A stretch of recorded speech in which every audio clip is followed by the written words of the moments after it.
like education to me is the name of the game in birth, work, and when you're giving birth. So I've just been like gobbling up books and podcasts and everything, sitting in on your class, taking other trainings.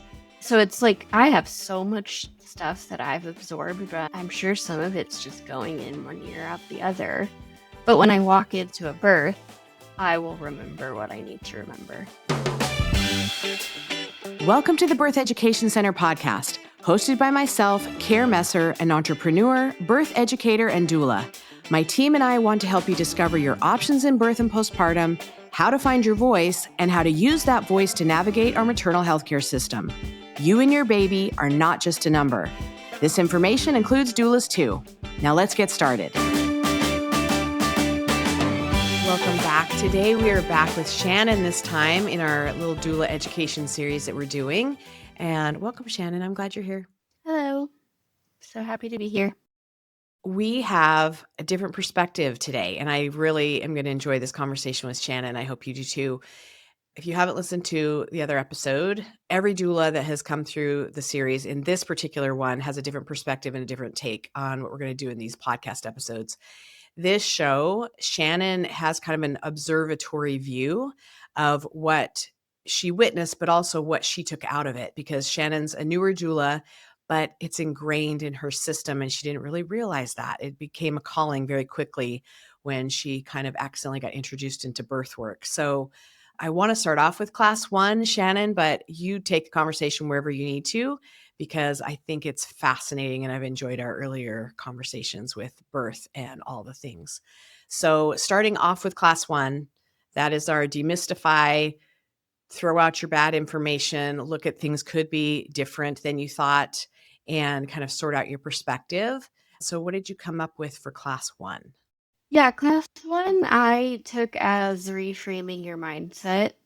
You know, a lot of the class revolved around birth, but I was sitting in there as this is therapy in a way. I took so much out of all of the classes, but that one I remember you had asked the class, why are you here? And what are you hoping to get out of this? And seeing that shift even within the 5 weeks is awesome. But I think part of what it was just like combining birth with life. That's kind of what I was taking away of this of like, what's your stuff you're walking in here with? And how can we reframe it? What's your stuff? What are your fears?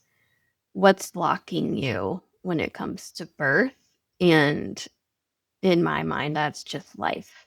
You know, we, we think of it as this siloed situation, but I think of it as it's just a day and you're working very hard for this day, but then you have all of this time after that day and you have to figure out how you're going to show up.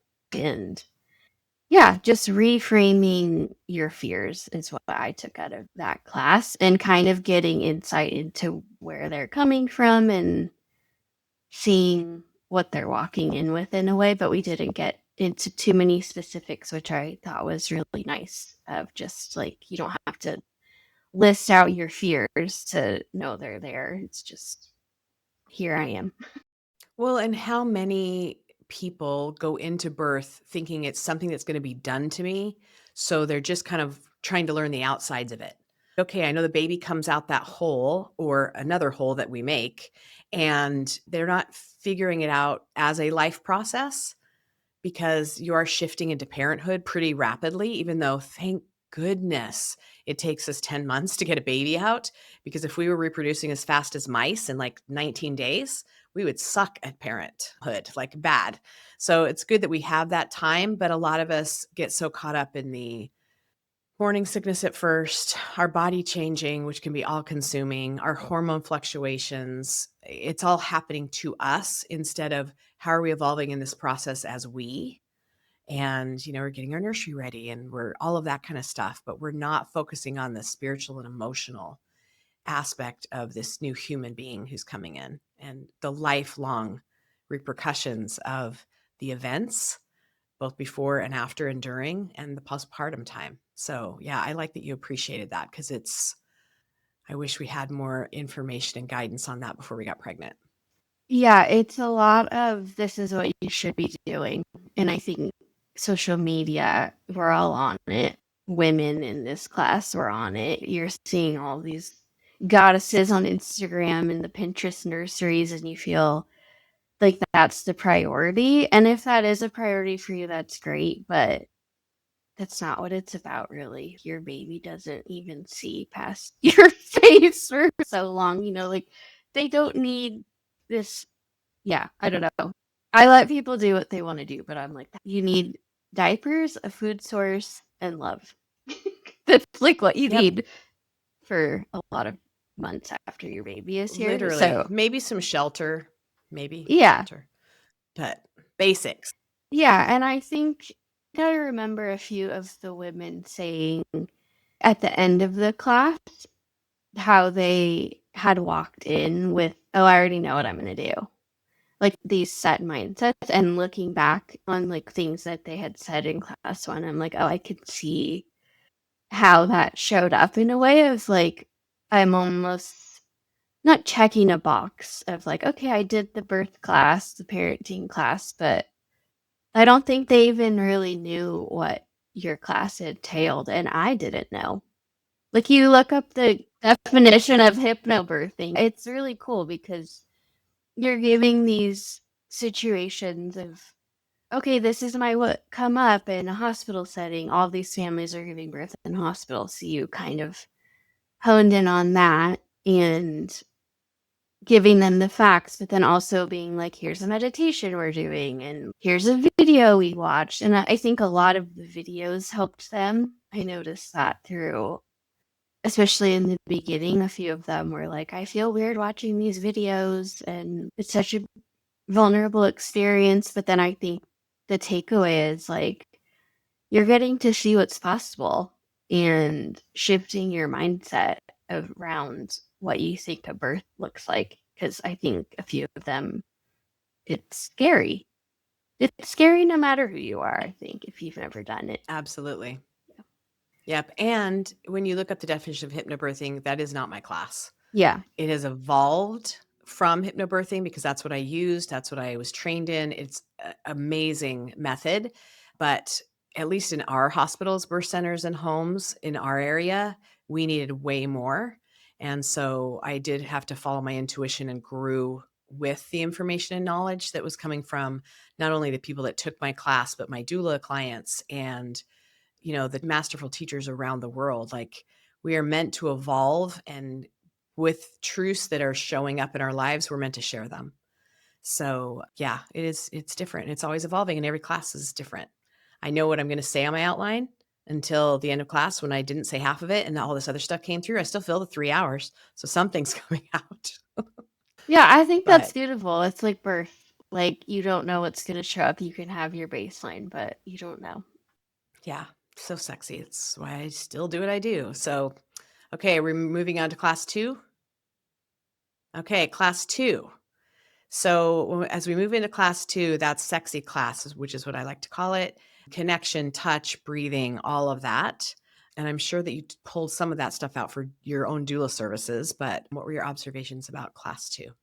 Yeah, I really liked hearing, because in our training, you're practicing on another doula, and it's not realistic. They're not a pregnant person. And like, it's fun, and we all like, okay, here's the gist. But I liked you showed very lengthy videos of cues and things specifically for the partner, I would say. Like for the birthing person, it's like you're gonna just go in your zone and tell them when you're having a surge. Look at her catch herself. Surge, contraction. What Yeah. should I say? Say um, whatever you need to. It's fine. um yeah, and so I think I really liked that for the partners. Like observing it, we didn't see them for all of it. Well, I guess I'm thinking of positions right now. The sexy time was for touch and massage. Yeah, all those comfort measures that we as doulas do. So I think that my biggest takeaway was just hearing what people liked and what they didn't like, and realizing not everybody wants that. My first birth that I went to, the birthing person did not want to be touched at all. And we walked in there and she had a little cute birth plan cheat sheet posted on the wall, and touch was like her biggest thing. So she walked in there thinking, okay, this is what I think I'm going to like. And she didn't want to be touched at all. So that was just a beautiful learning experience for me of seeing how people what they like and what they don't, and how we think that they're all going to work for everybody, but they don't. And So how did you handle that? When you come in as a doula and you think, I got all my tools in my bag and I'm going to comfort this person and do my best. And they go, hands off. yeah, it was all words and following her intuition. She was so incredibly in her zone that it's just taking a step back and guiding her through that, and just, you're so strong, you're doing so great, you can do anything for a minute, just giving her those affirmations. And this is a volunteer program that I'm in, so I walk in and I don't know anything about this person, so I don't even know what she wants to hear. So then we get maybe an hour in, and she's like, I'm sick of being told I'm doing great. So then you're like, okay, you're just following their lead. And I think, Yep. With no ego, which is yeah. the best lesson ever you could learn at a birth And is of drop the course, ego. at the end, they're like, I'm so sorry. Their personality comes, they're joking and laughing with you. And you're like, you're good. This is not about me. And so I think coming back to the class, it was like, I think just really important for the two of them to come together and be like, oh, this feels good right now. Keep that in the back of your mind. I like this. I didn't really care for having my head squeezed or whatever it was. I think that's the beauty of a class like this. Of That's not what you would expect in a birth class where you're like actually practicing it. In my head, a lot of them are like PowerPoint-y, like here's birth 101 and this is how a baby comes out, the 3 Ps. And that works for some people, but in my life, I'm a learn by doing. So I think for people like me that it's helpful to just get in there and start touching your partner. And these are obviously people who have touched before. So it's, like learning about the hormones involved with birth, I think is something I didn't know like a year ago. It's, oh yeah, oxytocin, we want that flowing and lovey dovey. You just don't think about it. Like when you watch birth in media, it feels like she's alone there suffering in a hospital bed, screaming at her partner, like, you did this And I to me, mean, she probably is because she doesn't know anything about birth. Neither does her Yeah, partner. she probably is suffering. She probably is. Yeah. So I think that you also bring a really unique perspective in calling it sexy time and reframing it of, yeah, connect with each other, look in each other's eyes. You're always like, if you can make her smile, that's the most amazing thing, because you don't think about that. And it's like, you're going to have surges, but then in between, you could take a break or you can crack a joke if you're in early labor or like tootling around your house waiting for shit to start. It's not all so serious, I think, is a nice way of reframing it that I took away as well. It's very long birth, usually.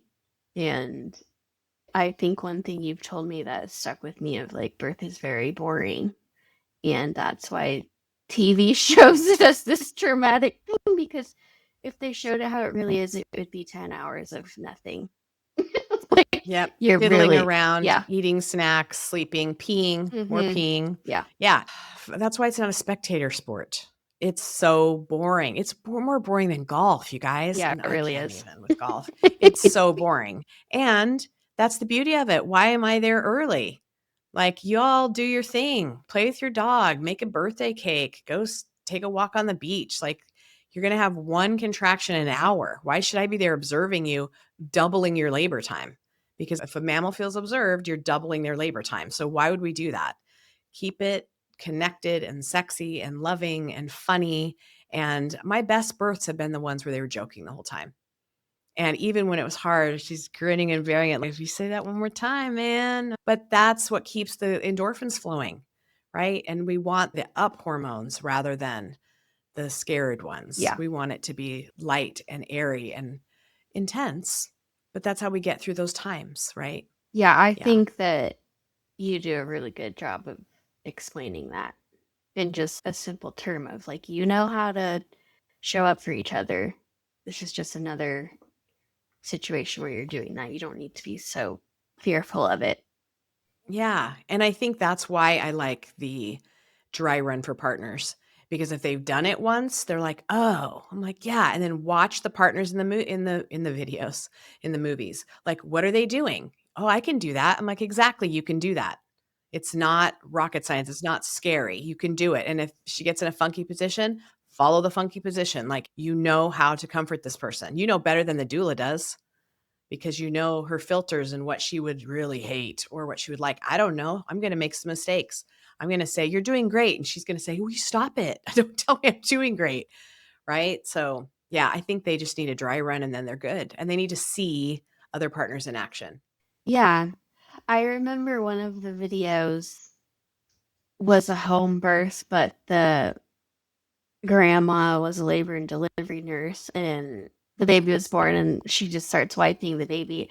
And one of the dads in the class was saying that bugged him a lot. And I think I'm like, oh, that's really important information for him. It feels like that instinct kicked in a little bit where he was just like, leave my baby alone. They're safe with the mom, and I'm like, I think he's going to value that a lot of just knowing what you don't want is really important in birth, I think. You're figuring out your choices, and I think that this class does a really good job of slowly doing that. You kind of do it thematically, and it's really cool. And another thing that you may notice when you're in births, because we remember our births on a somatic level. Some of us even carry those memories throughout our lifetime, or they show up in our own births and our own pregnancies. But same with the partners.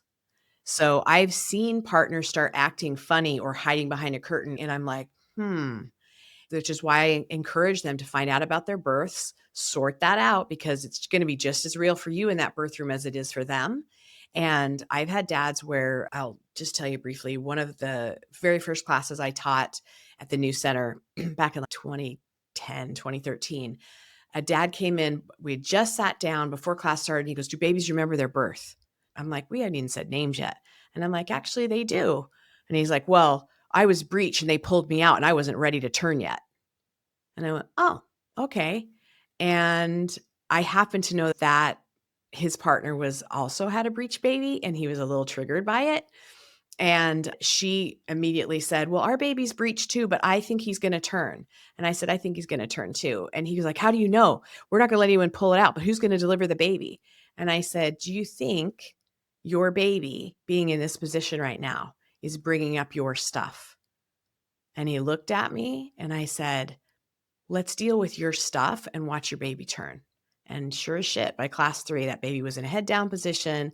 Everything was fine. Dad had worked through some of his stuff, right? So as we are doulas in a birth room and meeting with them ahead of time, which is I highly encourage you to do prenatals and not just meet them in the birth room if you can, but observe the partners and talk to them about their own births, even if they think that's woo woo, because sometimes you'll recognize it in the birth room and you'll be able to support both of them Mm-hmm. instead of solely focusing on the one giving birth. Because if it's being raised for them, they're going to check out or save the baby because they're saving themselves. Yeah, that's really just interesting. I find that knowing your own birth story is something that no one I've never heard of besides you, really. Well, we kind of talked about it in training, but it's like everybody I've talked to is like, that's crazy.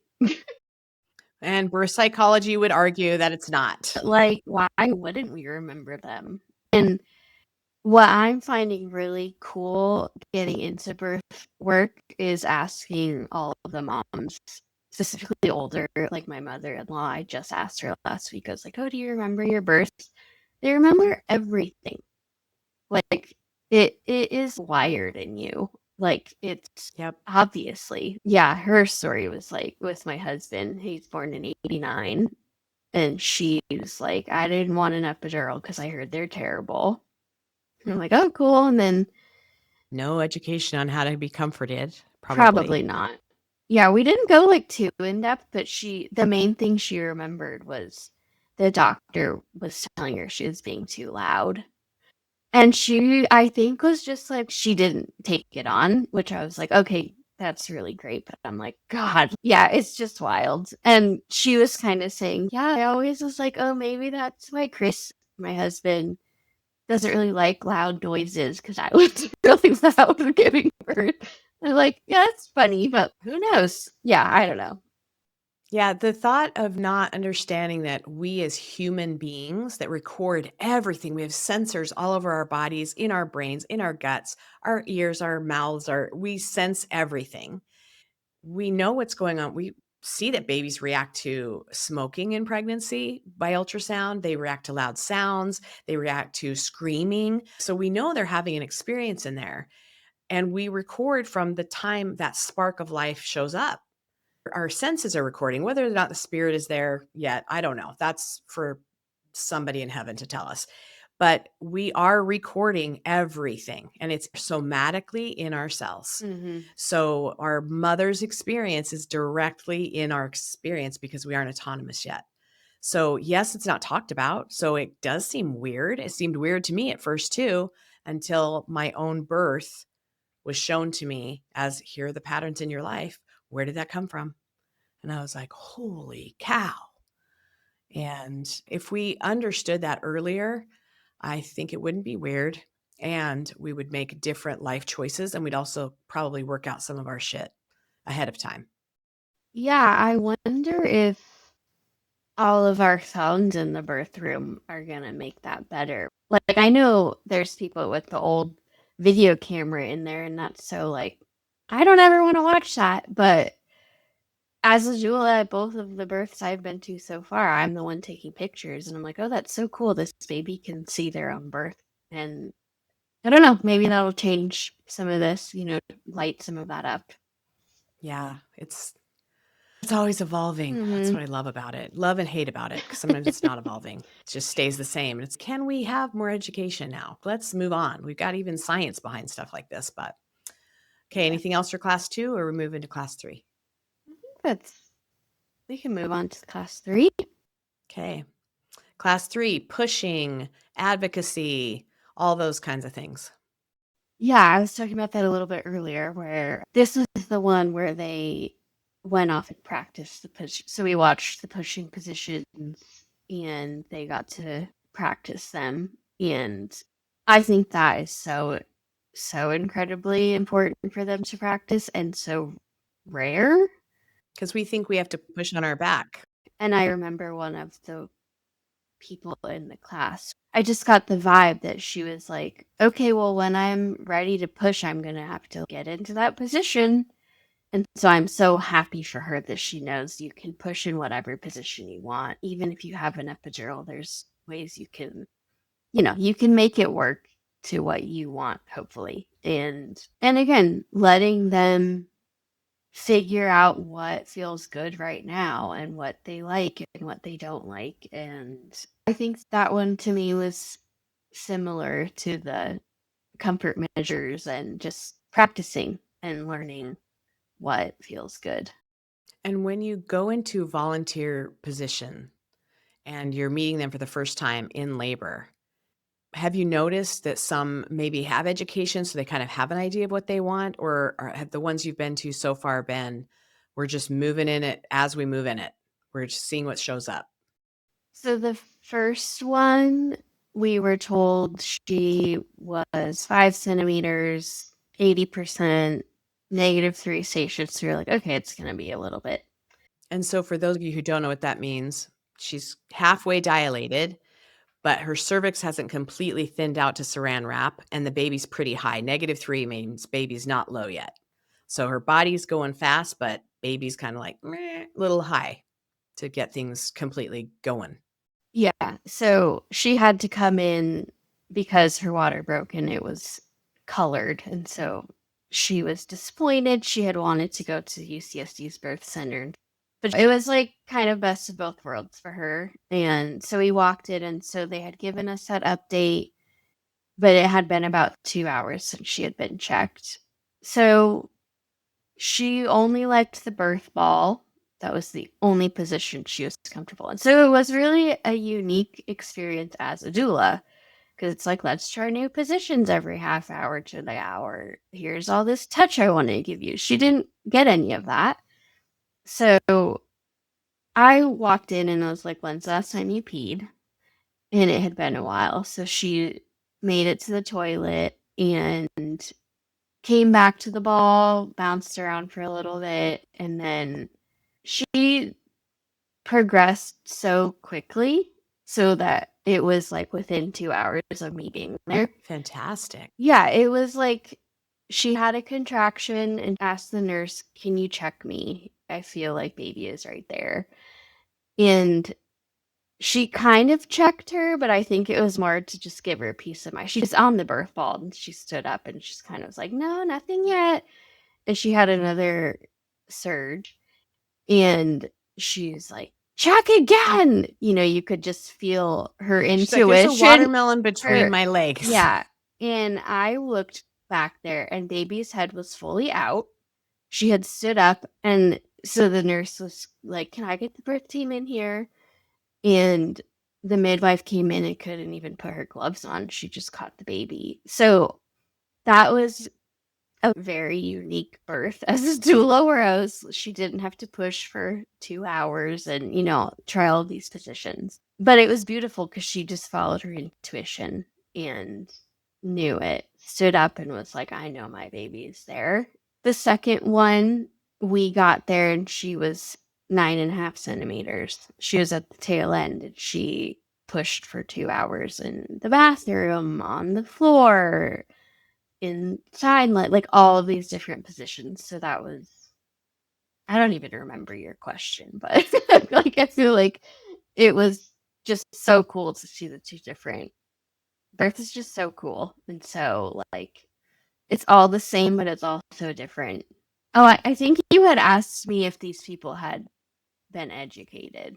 Yeah, like if they had an idea of where they wanted to go with it. Yeah, so the first birth, she had a printout of her birth plan and then had a birth plan cheat sheet, and she had a lot of tools mentally. Like I could tell she had done some practice on her own, maybe, of just going inward. And she had said after she gave birth, I watched hundreds of birth videos, but you don't know until you're doing it, kind of thing.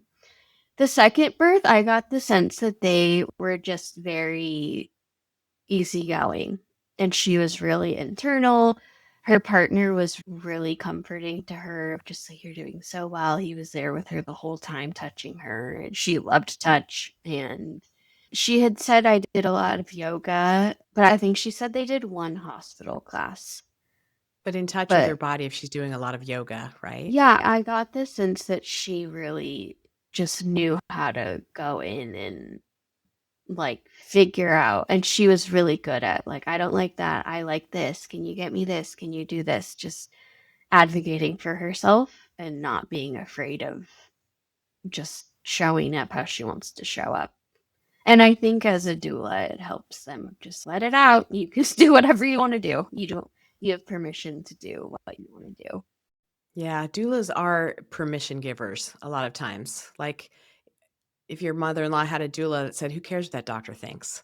Make your sounds," right? And your mother-in-law said, "I'm doing it anyway." So, yeah, a lot of us hold back. I had a woman a couple years ago tell me that a local hospital, I'm not going to tell you which one, came in and gave her some rubber tubing to bite down on because she was making too much noise for the floor.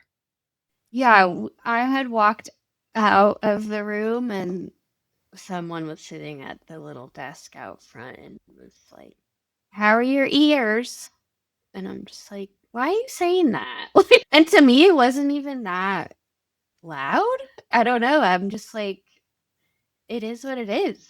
If birth is too loud for you and you are annoyed by it, you shouldn't be in the profession. Yeah. Shouldn't be working on the floor because we are mammals and we should have the respect to be allowed to do what we're going to do without any comments on it. Yeah.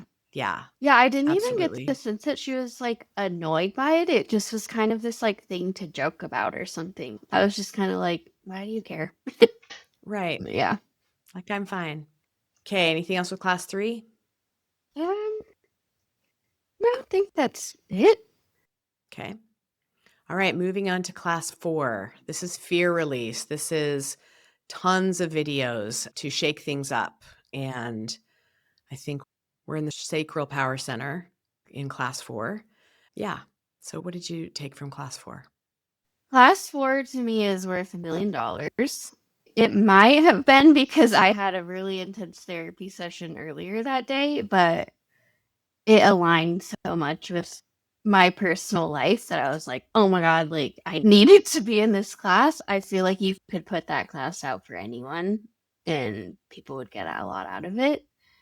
The main thing I remember thinking is your brain is what gets you through it. I think you had said that when it comes to birth, of just it's so much of it is mental.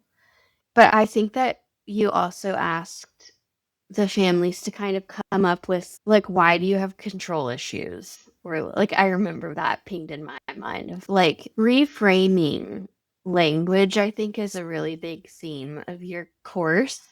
And I think that one of the biggest things that I remember from the family specifically in class 4 was a couple of them talking about fears in relation to even writing down a fear of, like, oh, I might be manifesting that if I'm doing that. And I think that a lot of us do that in our everyday lives, or I do that of, like, I don't want to think about it. Like, I hear that from people in regards to a lot of life problems of just, I don't want to talk about that right now. I don't want to think about that. I don't want to deal with it. And it's like, you can't really do that with birth. It's gonna stare you right in the face. So, I think that you really helped them reframe that of, like, you're not manifesting that you're gonna have, let's say, an emergency C-section if that's your biggest fear. It's like, you can come up with a backup plan for things, and I think you had gone through each of them of, like, you don't need to say it out loud, but if this is your biggest fear, is there a backup plan that you can come up for with it? And I think almost all of them said yes. And I think you told them when you have a backup plan, you're more calm. You're going to be in your power and you're going to know what you want and what you don't want. And I think that really helped me. So I feel like it really helped them. You can come up with all of these different scenarios and be like, okay, if this doesn't work, it sounds like very type A and okay, I'm trying to control something I can't control. But no, it's like you're just thinking about what you would want in any type of situation. And I think that is really helpful. You're thinking about it when you're calm. Yeah. Isn't it better to go, okay, if there was a fire at my house, here are the 2 things I would get out besides my children and my dogs, and here's the first person I would call. Wouldn't it be better to have that foresight? We do it with other things. We can do it with anything in our lives, but for birth, that's the only thing we can control is that we've thought through scenarios and then been like, oh, well, if that shows up, I'm covered because we don't know it's going to show up. So why not think it through and then set it aside so we can just chill? Yeah. Yeah. I think it's just really fascinating. I related a lot to death in a way where people do that with death. They don't want to think about it. They don't want to talk to their parents or grandparents of, like, what do you want when you die? Do you have your paperwork in order? My grandpa passed away in his sleep pretty suddenly, and he didn't have anything. And I think it taught my family a lot about that, but they still don't. It's like you don't want to talk about it because, but I'm like, that's like the one certainty of life. We're all going to perish one day. Yeah, and we do the same with birth. We fear it until the baby's out. Yeah. We don't talk about it. And I'm like, the 2 most powerful transitions that we have that are inevitable for every single human on the planet, and they used to be sacred and they used to be honored. And now we avoid them and then we're caught in a way worse position because now we're mourning plus have all these things to do. Yeah. instead of have the uncomfortable conversation. And why does it need to be uncomfortable? I know I'm a weirdo, but I'm always like, I just find so many similarities between birth and death, and I haven't even There are watched many that. reasons for that. Yeah, I haven't even been there when anyone died really, but like it is just a transition and it's just fascinating to me. I don't know. Yeah. Yeah, I think what you said about having 10 months to have preparation is key, and I think that dealing with your stuff in those 10 months is so powerful, and I think that your class really helps with that. Just like I don't think anyone thinks that their life is going to affect a birth, but it does. I mean, didn't Ina May say that women birth the way they live? And that wasn't just mean loud and proud or quiet and humble. It is, we work out our stuff through that. And it's meant for that. It's a transition, it's a transformation, and it used to be honored. We used to observe it in awe, right? The power of that. And you hear partners say that all the time. Whoa, what the heck? Just oh my, how did that Mhm. even, right? The power and the honor is there that should transform into death of what an amazing life you led. Mhm. Can we celebrate it as you're leaving, whether they're conscious or not, whether it was fast or not? They are beautiful transitions that need to be honored, 100%. And we need to bring that back. Yeah. Yeah, I think another thing I took from class 4 was the meditation. It was the one where we're on the beach and you're looking to the left and you're looking straight out and you're looking to the right, and it's kind of past, present, future, and how beautiful it is to look at your past self and your future self and just envisioning what you see and what you've been through and letting that teach you and just being like, look at how much you know now. I remember after that class, I went to my husband and I was like, what would we tell ourselves 15 years ago? Like, I had just met him. We were working down the street.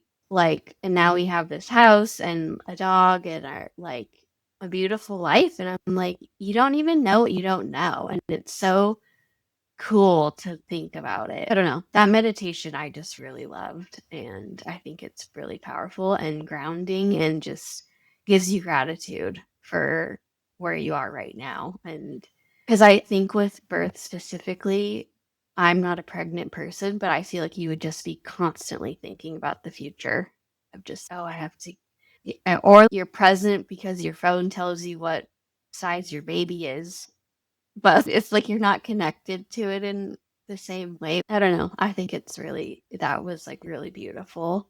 And I think that's the one thing that parents don't look at because they're so focused on the future and the unknown. They don't look back and go, oh my gosh, I didn't know any of that. And then I learned along the way, and that's where I'm here. Like, they give themselves credit for not knowing anything at all, but in that future of not knowing anything, they really used their intuition and found, their voice in certain aspects, and they asked more questions and they gathered more information and they found better people to help them. Give yourself credit for that because that's what you're taking forward. Those are already skills you have. And we don't know enough to look back and take that time. So I'm glad that you like that, even if you weren't pregnant. Oh my god, I love it. Yeah, I feel like you have this way of making me wanna go give birth in a field with 50 people watching. I don't plan on having children, but I'm like, I wanna give birth. Like, it's almost like I want that experience, though I don't wanna be a parent, which I know is unique as a doula, but No, I would have everybody's babies in my classroom. I don't want to raise them. That's the hard part. The birth to me is easy. so I'm just like, okay, if I'm taking that away, like I would imagine the pregnant people in your class are like, "Oh, I'm good. Like I got this." And it's not so scary anymore. And they all said that. They all, I think, walked away. And I think even that meditation, I remember some of them were like, because in that meditation, it was like you can pick up these rocks and they're little nuggets of information and you can kind of take or leave them. And I know that a few of them were saying they're taking that as like the fear mongery stuff that they have heard about birth and just like letting it go and releasing that. 'Cause it is, you talk about birth with your friends and it's all negative. Or just the Right? first question is How bad was it? and, like, for a lot of people, it can be a very negative experience for whatever reason. So, I think that your class just does a really good job of giving people that power of knowing their options. Because as they say in our work, if you don't know your options, you have no options. And it's not just birth 101. It's very like, what's your intuition telling you? And I think that you allow them space to figure that out when they're not in a birth room. You can't, when you're in that, I don't think you can. And I think is that forward preparing, you're going to have doctor visits, vaccine opportunities or not, circumcision opportunities or not. There's so much school classrooms or not that you have with this kid for the rest of your life. Sort it out now because you are the decision maker. And if you don't make the decision, you're giving it to a stranger to do for you that you have to live with. So, and sometimes that's what people choose. And that's okay. That's their choice. Right. But yeah, we have so many options with birth, postpartum, parenthood, all of that. But we don't know unless we ask, research. And if something doesn't feel right, go, doesn't feel good to me. I bet you I can find, you can find somebody who's going to agree with you for good or bad. You'll be able to find it. So if your gut's telling you something different, follow it. Yeah, and I think for women specifically, we really suck at that. People pleasers. At least so women in my life, yes, it's very, go with what they're telling you, their authority. I'm like that to a fault, and I'm like trying to not be like that, but I'm like, I was straight A student relatively, and like scared of being in trouble, and I just have to do what's right, and the hospital room can bring that out in a lot of people where you're like, you just completely throw it out the window and you don't even realize you're doing it. Yep. Yeah. Yeah. It is the number one grooming we have is our medical system. Yeah. Yep.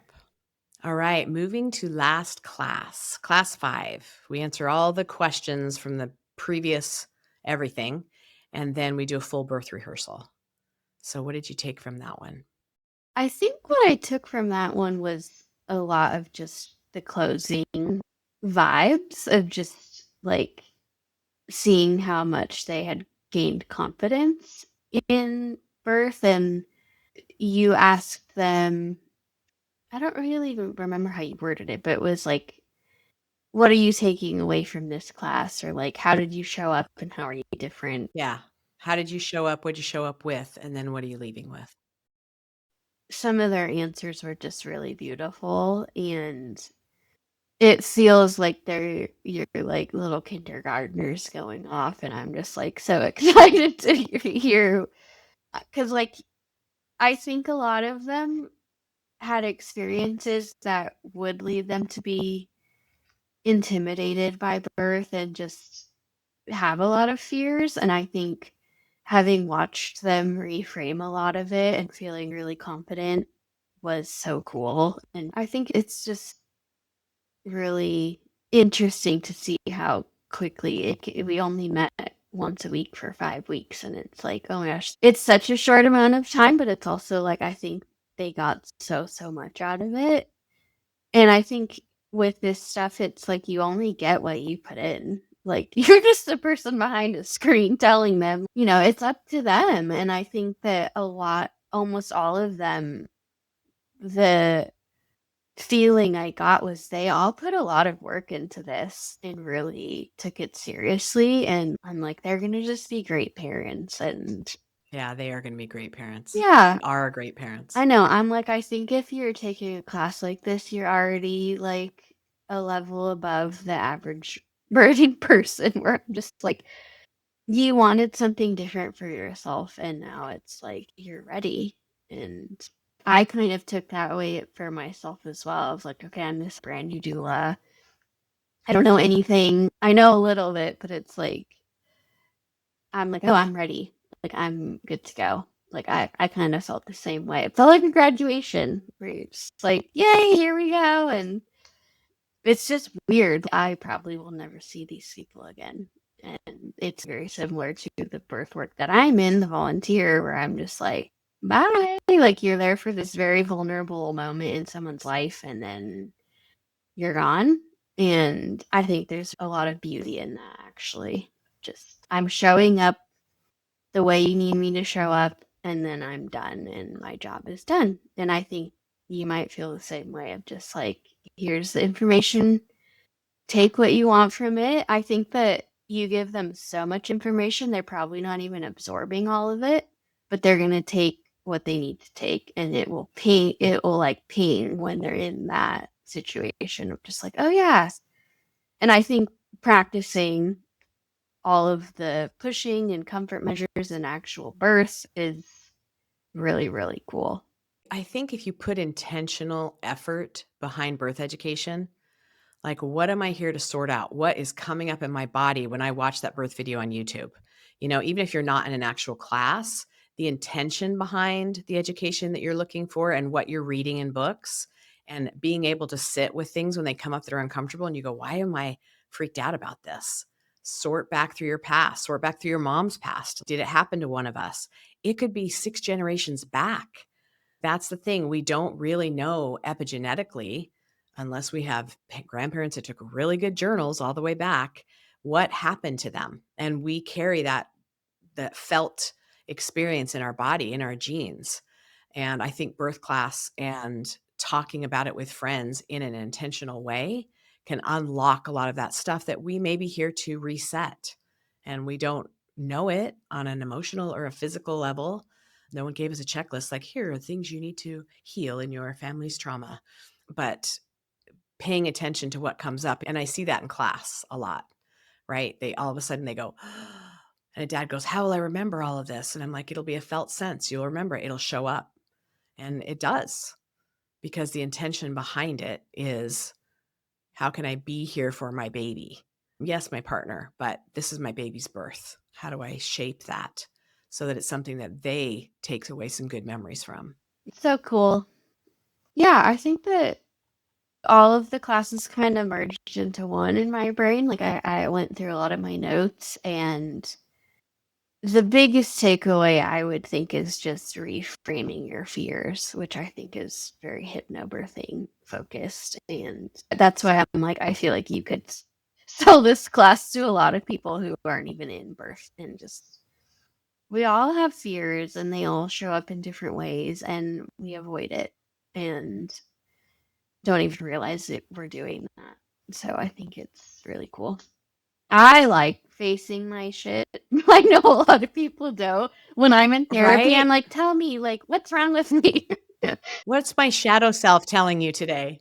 And I think that I remember you had spoken about that. You came and were kind of like a guest speaker at my training. And I think you were talking about something like that. If you're in this work, not like it to kind of face your stuff. Like it will all come out. And I love that. I'm like, here we go. I think it's so beautiful. I think what I took away as a doula and the confidence I gained from this is, oh, I don't really even have the fear that I can't do this anymore. Like, I know what I'm doing. And I think birth is similar. When I finished your class, I hadn't even been to a birth.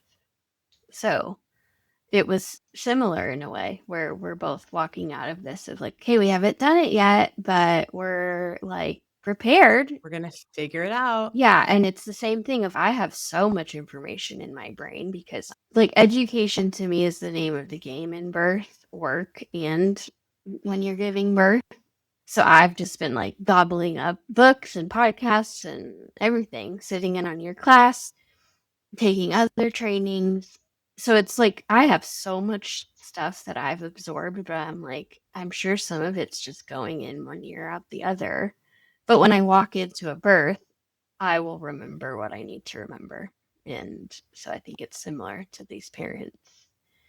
You take what you need to take. Absolutely. And it shows up what you need for that particular person. I've been to trainings that were 15 years ago, and all of a sudden it's like, boom, what she said. And it comes out in the class and I'm like, oh my gosh, she'd be shocked that I remembered that. I'm shocked I remembered that. But it's whatever the person in front of you needs, you will be there. You are enough, Yeah. always. Yeah.